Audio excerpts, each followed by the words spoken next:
kind of recap, approach your conversations with your clients, building trust and rapport. I know that's something that Alex has shared over the months that he's been here with his agents and with his clients, and it's been working out for him.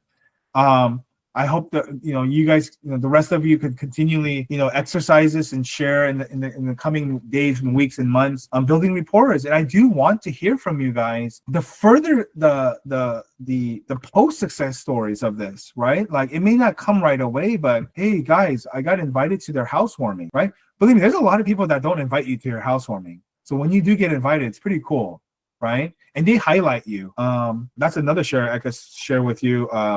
Real quickly, this guy threw the biggest housewarming party ever. He's a nurse at Hogue. He bought this beautiful home in Cerritos. This is like 5 years ago, during roughly around the pandemic. He had 80 people at his house, right? He had a taco cart. He had a what is that called? Sub sandwich, Philly cheesesteak cart, and he had a bar and a popcorn machine. And towards the end, or like in the middle, before like people were starting to leave, he just said, "Hey, there's a few people I want to thank." And in front of 80 people, true story, in front of 80 people, I was the first person he called up, not his agent. It was me. His name is Neil. There, I gave you the name. His name is Neil. He brought me up and he said, "Hey, I want to introduce you guys to my lender. This is the guy that made it happen." And he gave like this awesome little speech. It was like 30 seconds.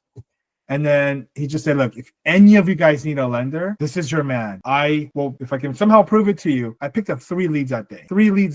And all 3 of them I've closed a transaction with." Okay. Things like that happen.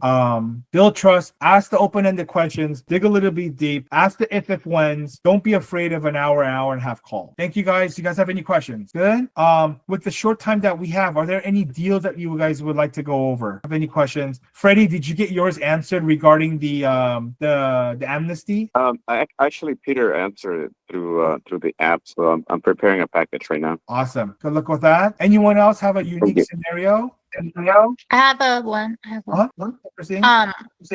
Do you have experience with L1A visa? L1A? Wow. Yeah, when it comes to foreign nationals, guys, it is a weak point of mine. So I can't be much of help there. Okay. Yeah. Anyone else have it? Rogner, I have a question. Yeah, I have a borrower. I actually initially disclosed the interest rate at 5.875 yesterday. But the rate became worse this morning. Yeah. And the best we can do is like 6%. So I was trying to explain him to make him understand. But what would be the best way when in this kind of case? Yeah, that's tough. So did you give him? First question is, did you give him the option to lock the rate yesterday? No, because escrow closing is about in 40 days. Oh, okay. Because he's applying for green line DPA program. Okay. Oh, so this is a DPA program. Yes. Okay. Did he ask you about, "Hey, Romy, why didn't you tell me to lock"? Did he ask you that, or did he mention that? He wanted to lock in yesterday, but I explained due to the Green Line DPA program, we're expecting longer escrow closing. Oh, so then there it is. You just blame it on the Green Line program that they don't lock more than 30 days. Oh, seriously. Say, "Hey, go ahead." Yeah, can I give him 45 lock option also? Do you do you often use that option? No, I don't. No, you don't. Only because you guys have to understand, the longer the lock period, the worse the pricing is, right? So typically speaking, when you're dealing with a transaction that could take longer, this is just my practice, guys. I want to be very, very clear. This is my practice. When you have a transaction that for whatever reason, because it's third party like Green Line DPA, or it's the file is just very, very hairy, right? Like you have to makeshift income, whatever, right? A lot of non-QM products are like that.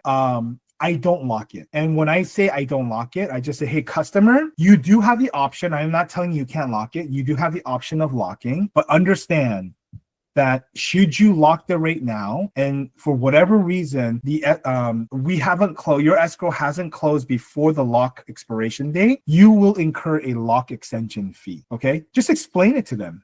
Very honestly, but very direct. Just say, hey, look, you have two options. You can float it and you can lock it. And I'm going to be honest, I'll use every excuse in the book and blame on other entities to not lock it, or for the reason why we shouldn't lock it. Okay, because at the end of the day, I believe most people don't like paying a fee for something, and they'll be a little bit more understanding in the fluctuation of rates, because that's something they can't control, right? So so if with your clients, I will just let them know, hey, you are using a DPA.